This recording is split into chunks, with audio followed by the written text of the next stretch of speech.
Good morning, you're breaking the fast with Fee, and Jack is in the house. Good morning, Jack. Good morning. Thank you for joining us. So have you got an early start today just to see us, or is it so that you can get to work early with this? It's not too hot today. No, just to see us and to try and wrap up my story. Aww, I'm going to be sad when it's done. And now listen, I know that we've just been talking off air about Thursday. Do you start? How early can a person start in your job? No, you can start pretty early. You can start pretty early, but it makes no difference because when the heat of the day comes on, people are screaming at you. So you might as well just start at the normal time, and then when that heat comes on, you just go, righto, just grab some hoses, cool myself down, cool the equipment down. I was going to say, for the equipment, no? Oh, right. Just keep everything cool. Just try and keep stuff cool. Yeah, that's all you can do on those really hot days. Yeah. I'm curious. I'm going to be on the road to Adelaide praying for a successful trip. We've got aircon, no problem, but if it you'll be fine. I will be. You'll be fine. Modern cars. Yes, little oldish modern car. But anyway, let's get back to your story. So we had arrived at the point where you're a young 20-year-old man who's just got himself a wifey. Yes, just got married, so, life has suddenly become super complicated. I feel bad every time I laugh. I'm like thinking of the wife and going, I don't want to be taking any sides here. It's not personal. For example, the fact that we're about halfway through your life and you go, yeah, but from here on nothing much happened because, once I got married, you'd say, well, that's because, now it's perfect, so why change? Why do anything? Nice. Why do anything different? That's right. But the reality is, in the interest of being honest about my story, no, life is, when you're married from being single, life is complicated, and I particularly did find it complicated in the first few years, trying to find that balance between having had a personal walk in my faith and then having had a walk where I'm suddenly responsible and partnered with someone else in their walk. So I don't think that... I've heard it said over the years, people say, you're responsible for your own walk. Well, when you're married, I believe that responsibility then actually is shared. There's a shared load. That's the whole purpose of being married, is being in a relationship. Eve was created for Adam to be a helper, to be someone that could journey through life with them, and that's what our partners are, someone who can journey through life with us. So we do become responsible for each other. So to encourage, to help carry the load, these are all the promises we make when we get married. We say we're going to share our lives together, for better or for worse, this is what we're going to do. And that's not an uncomplicated thing, because my wife is not me, and I am not my wife.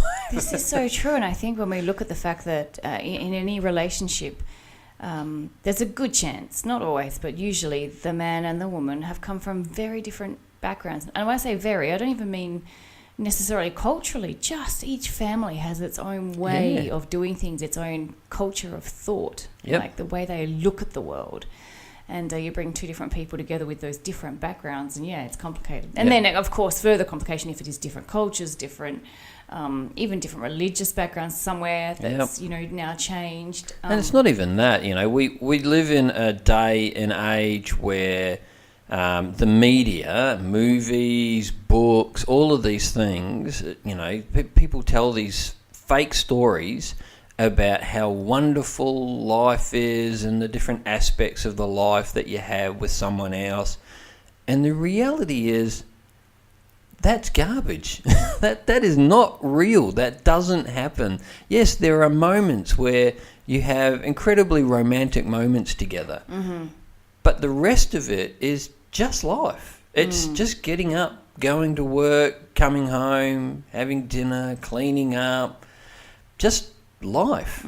And we can so often get so disappointed that the fairy tale isn't there every single moment. Why can't I see the butterflies and the birds flying around and hear the lovely music? This is terrible. I'm not enjoying the argument that we're having about finances. I'm not enjoying the argument we're having because I've had a bad day at work and I've brought that home. You know, it's all of these things that aren't in the storybooks and the Disney movies and all the rest of it. The reality of life is it's difficult. Mm-hmm. It is difficult. Like, I think that's where we'll pick up when we come back, because I think what I am picturing when I picture your story here is the freedom in the spiritual realm with when you're just a single man, meeting up with friends, seeking God, going where you feel, and going to bed late because it doesn't matter. And then it's a huge transition to go to being a married man. We're going to talk about that and the impact it had maybe on spirituality, maybe. Yeah, definitely. When we come back. 104.9 Lime FM. Breaking the fast with Fee and Jack. Good morning, Jack. Good morning. And yes, there was some background behind that comment. So we're talking about your story now. In the light of full disclosure, I can totally agree, because I've got a little text from your wife here going, yes, it's complicated. And we've been talking about the changes that happen. What does she mean? Yeah, what could she? Well, she was married to you, so we've got an idea. But, you know, the truth is, yes, same thing. My first year of marriage, I was a bit shocked. I think I was just in shock for the whole year going, what have we done? Yeah. This was, the best moment for us was after about a year of, around the first anniversary somewhere, actually admitting to someone, sitting down to each other and going, we might have made a mistake. Oh. And from that point on, it got so much better because we'd actually voiced this is just not... Yeah, it's not just me, it's both of us. Yes. Okay, what's going on? And then it's like, oh, okay, we're back on the same page, we're okay. Yeah. Which is weird. But anyway, I just wanted to put that out there that, yes, what you're saying, it's not a reflection on your wife, it's a reflection on the nature of marriage and the reflection of a relationship where, like you said, two different individuals come together and go, now we're going to work as a team on everything. Yeah. And it's not straightforward. No, it's not. It's not. I mean, you've got to make all of these decisions together that once upon a time you made by yourself. And like you said before we went off air, you know, when you're single, you just do whatever you want, whenever you want. It basically, you are the only one responsible for you. And we've heard your story. I mean, you've shared it with us. You know, do you want to move to Australia? It's kind of like, oh yeah, okay. Why not? You know, you just take an opportunity, and I don't think that always would work very well in a marriage. To come home and go, hey, guess what? No. Today I took a job in the other side of the country. We're going. What? Yep, exactly. And it's not just that too. It's, you know, so you're married, you start making a life, and even if you weren't married, you're probably going to complicate it with things like buying a house or getting a more expensive car, which you've then got a loan for, and then all of a sudden you've got responsibilities to those companies that you've got loans to, that you've now got to work so that you can make sure that you're paying those things off. So just in general, as we get older, life does become more complicated as we dig our roots deeper and deeper into where we're at, and we start to make a permanent life instead of a one that's a bit more random and off the cuff. And that's just normal. But with, you know, someone else there beside you, that does add a little bit more of a complication.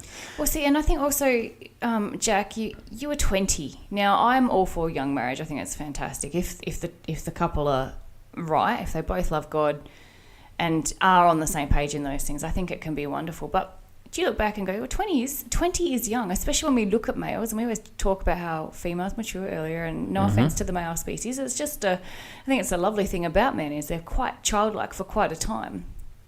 And so it seems like, okay, so even into their 40s. But yeah, it seems like a heavy mantle at the age of 20 to go from carefree to, right, now it's serious. You know, like I can see how that would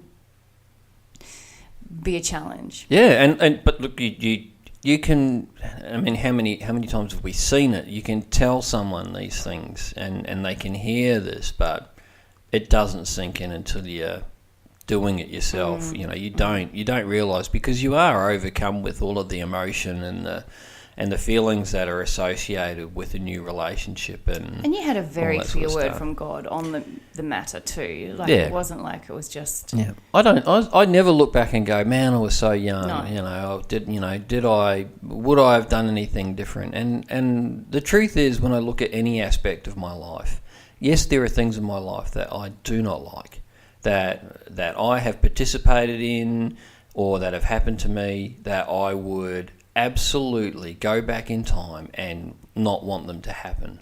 But the reality is all of those things that have happened have shaped the man that I am today. Do I want to be a different person to what I am today?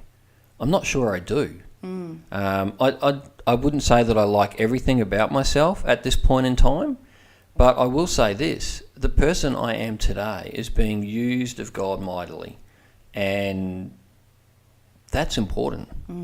That's really important. So, are there things that I would change?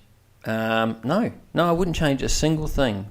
All of those things have made me who I am today. They define who I am, and I'm okay with that. I'm okay. I wake up this morning and I go, I'm ready. I'm prepared to get on with my day as I am, who I am, because God has created me this way, and I'll be all right. And so, it's just fine. That's a degree of self-acceptance that I think most people, I would say over half our population, could only aspire to. Just saying.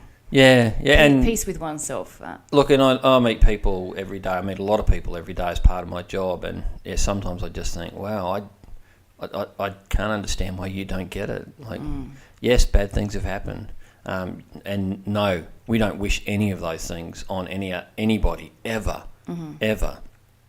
But don't let it ruin your life. Let it make you stronger. Let it make you something better, and that's just sort of what I do. I don't know. I just sort of roll with things now. The belief that I have in my God is greater than anything that happens in my life. So, and He's the rock that I've built my house on. So, any storms that come along, sure, it's not fun to be in the storm, but you just shrug it off and you go, look, no one's moved this rock ever, and I'm built on it. So, guess what? I'm standing my ground. That's it. Yeah, you're never going to move me. You're never going to move me. So, and that's something that I've applied to my marriage as well. So, journeying through the years with my wife. It's we've built our house upon a rock. Each of us have built our own lives upon that rock, and therefore our marriage is built upon that rock. And with the ups and downs that come through there, we will just get through the storm. And then we'll still be on the rock. It'll be fine. Everything will be fine. So when we come back, do you think you've got some stories of storms and God's goodness in them? There's one major storm in my faith journey that I think I should share. Okay. Well, let's do that when we come back. Coming up, we've got Tori Harper for you with Joy here on Lime FM, your positive alternative. 104.9 Lime FM. And time is flying as we chat this morning with Jack. Good morning, Jack. Good morning. Looking for the last instalments of your testimony. So things, 20 odd years of marriage now under the belt. And in that time, what have been the signifiers of growth in your faith or the trials in your faith? Well, I think that there's plenty of trials in there as growing as a young couple together and finding your feet and finding a place to fellowship and all those sorts of things. And we did find a place to fellowship where we were really happy when we first got married. It was great. But then the leadership within the church changed and we had some new pastors there. And they were wonderful people, but I really struggled with the message that was coming across the pulpit. There was a lot of new agey, touchy-feely stuff being preached, and I just couldn't gel with it because I'd got saved into a fairly traditional church. It was still a lively church, it was a Baptist church, and I don't know, compared to the Pentecostal churches, yes, it was very structured and all the rest of it, but it still had a lively praise and worship band, and we still had people in there that had a very exciting faith. They were excited about Jesus. So it was still a more charismatic type church. But then I ended up going to this Pentecostal church, and then we just had some stuff that I just felt was out there, and I just couldn't gel with it. So the options I had in me were, one was to stick it out and to continue to walk a walk that I believed was correct, or to find another church where we would feel more at home and feel like the message was something that was going to feed us more appropriately, or stop going to church altogether. Option 3 was the option that we elected for. Not deliberately, but just after a few weeks of not going to church, it turned into a few months of not going to church, which turned into a couple of years of not going to church. Right. And I replaced a lot of that time that I was going to church with working. So, you know, it wasn't even as if I spent more time at home with my wife or, you know, spending time with friends and things like that. In actual fact, I spent less time with my friends because they were all Christians going to church, and some of them even stopped going to church. Where were they in that time? Did you get sort of, you know, we talk about accountability in the fellowship. Were there friends that came forward and went, guys, what are you doing? No. Does that surprise you when you look back? Yes.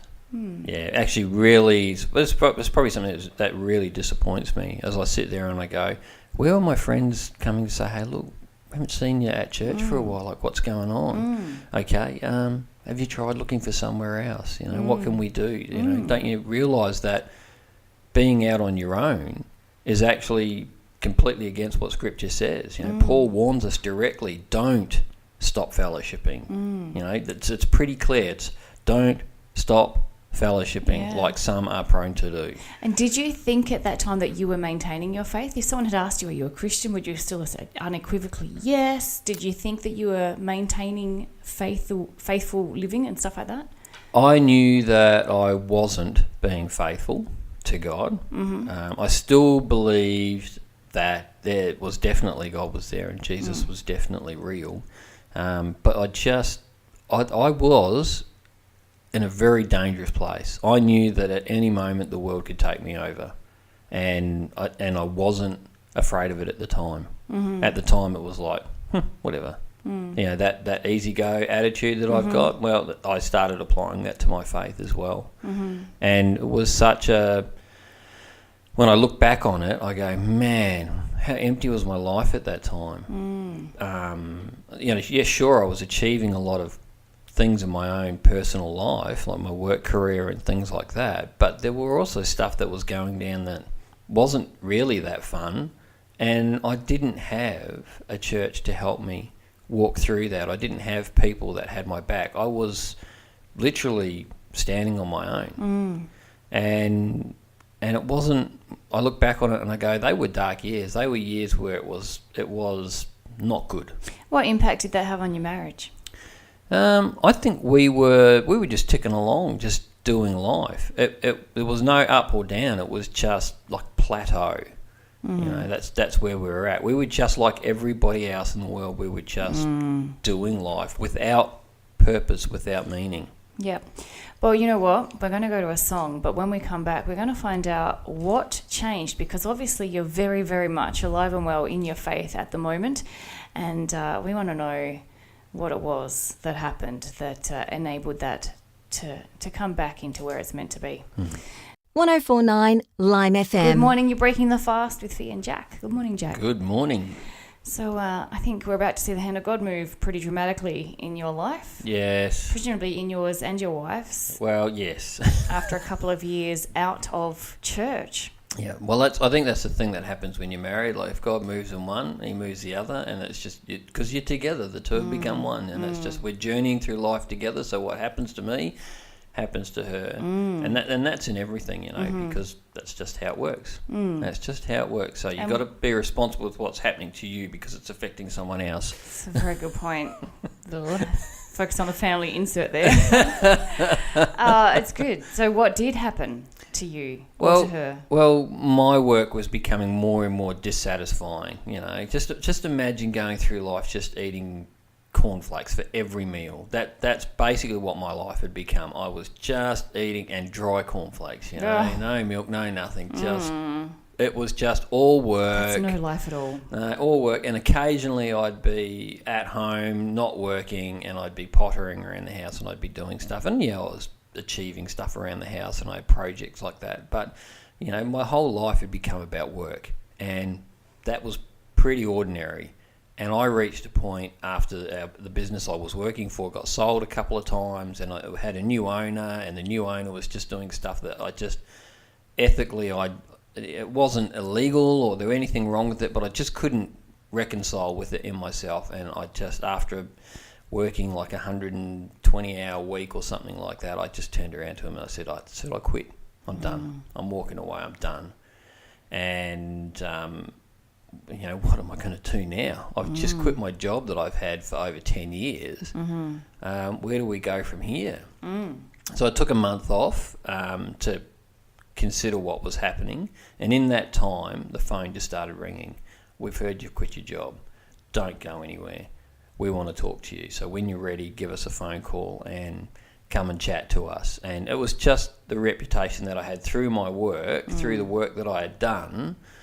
People wanted to employ me. I didn't even have to apply for a job. Like, that was just rolling in. I just had to decide where it was that I wanted to go.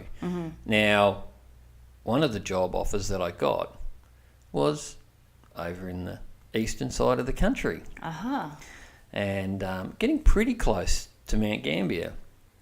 So bloke that was there was going away on a holiday, and he said, look, I hear that you're available. Why don't you come over here, work for me for 3 months while I go on a long holiday with my family, and when we get back, we'll discuss something more long term. Because he knew that I'd run a business and he'd had staff, and so I was able to do the technical stuff as well as, keep an eye on everything, make sure it ticked along.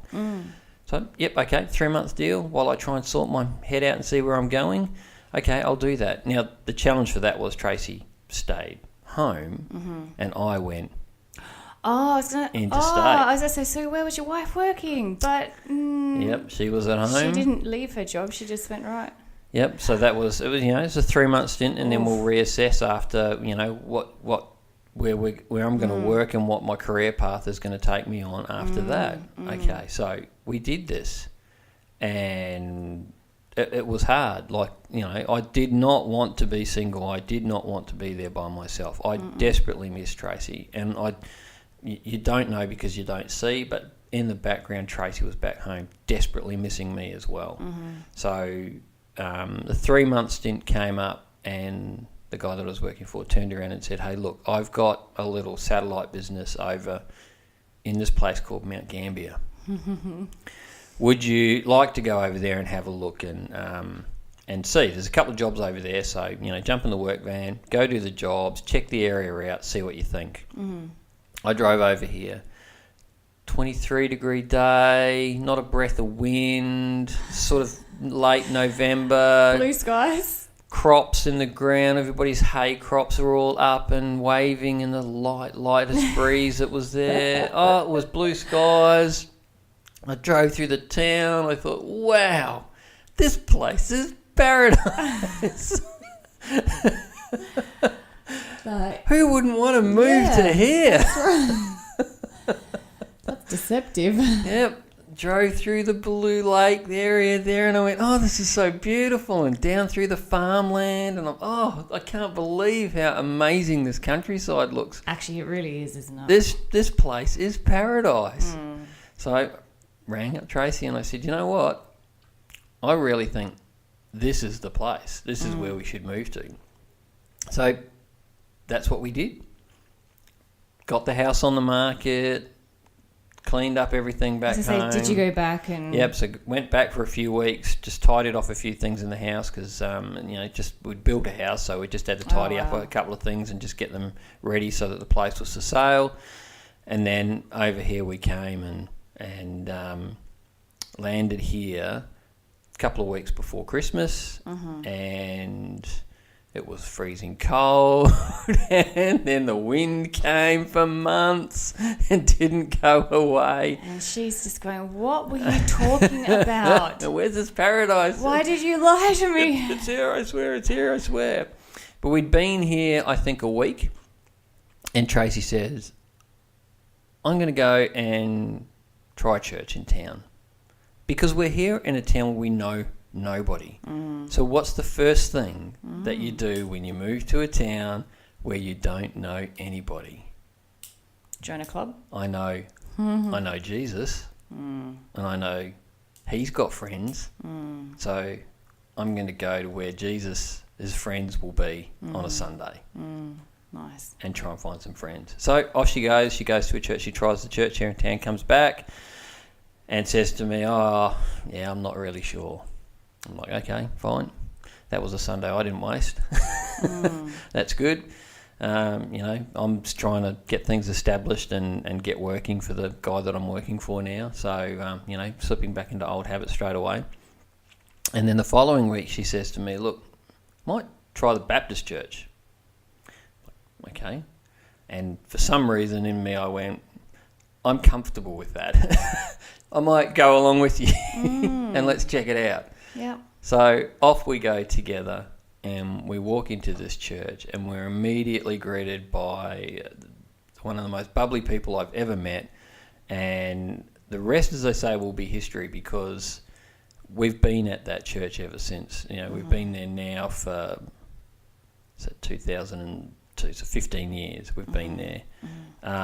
And we feel that we, immediately upon that Sunday, we were home. I felt like I was home at church. I felt like I was home in myself.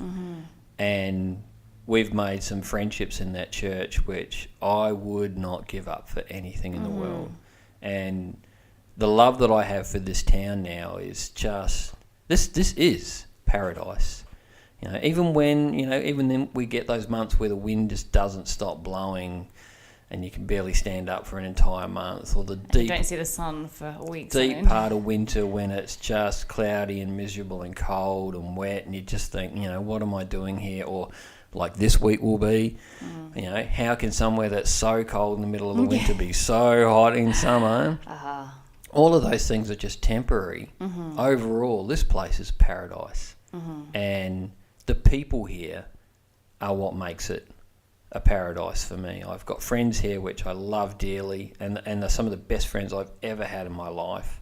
Just people I can rely on. The church is not perfect. Really? It's not perfect because it's full of people. That's right. But for me, it's the right church for me. It's perfect for me. That's where I belong, and I feel really comfortable there, and I've grown in my faith in that time. Those couple of years of being out of the church, God has done a lot of work in me over the years, and so I'm actually doing some study at the moment, some ministry study, and that's for personal growth, so that I can grow a bit more in myself and have a bit more of a firm understanding of my faith. And it means that I have to reflect a lot on myself too, which is part of the sharing my story is, I'm having to reflect on me and my journey and where I'm at, and be real about where I'm at too, and understand where I need to grow some more and listen to God a bit more about what I've done in the past or what I haven't done that I should have done, and start to work on getting those things right. And in that, God has blessed me through my work. He's blessed me through everything in my life. Like right at this point in time, I just feel like I am so blessed. I really feel really blessed in every area of my life. It's just, I'm at a good place. And I know that there are people out there that can't sit there and say the same things that I am saying. And I truly wish God's blessings upon them, that they would end up in a place where I'm at. And part of it is attitude. Yes, there are things that, I can't afford to do this and I can't afford to do that, but that's cool. I'm okay with that because what I have is certainly plenty, plenty compared to most. So, yeah, I feel really blessed, and I feel like I'm in a really good place. And my faith walk, I've never felt as assured in my faith as I do now, other than when I first became a Christian. I feel like I'm finding that first love. Oh, that's exciting. And it's more mature, it's less touchy-feely, and it's more deep in my soul. So it's a bit different, but Jesus is everything. Everywhere you look, everything you think about, for me, has Jesus in it. and I can't move past that.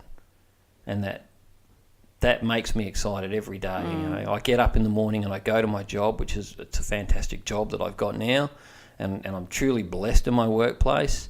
And because of the way that God has made me over the years, I'm blessing my workplace through my attitude and through the work that I do. Mm-hmm. And I hope that my customers are feeling that. And we get feedback that makes me feel that I have no doubt I am doing that. And I will keep striving for that, because that is showing God. And that's the story of Jack to where he is today. So from here on out, I'm just going to keep growing in God. I'm going to keep showing God through my actions. You know, actions speak louder than words, the old DC Talk song.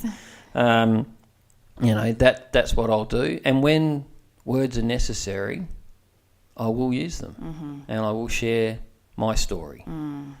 Well, thank you for the privilege that it has been that you've shared that with us, the listeners here at Lime FM, and we will pray that you will continue to, keep your eye on God, that growth continues to happen, and thank you for sharing your story with us.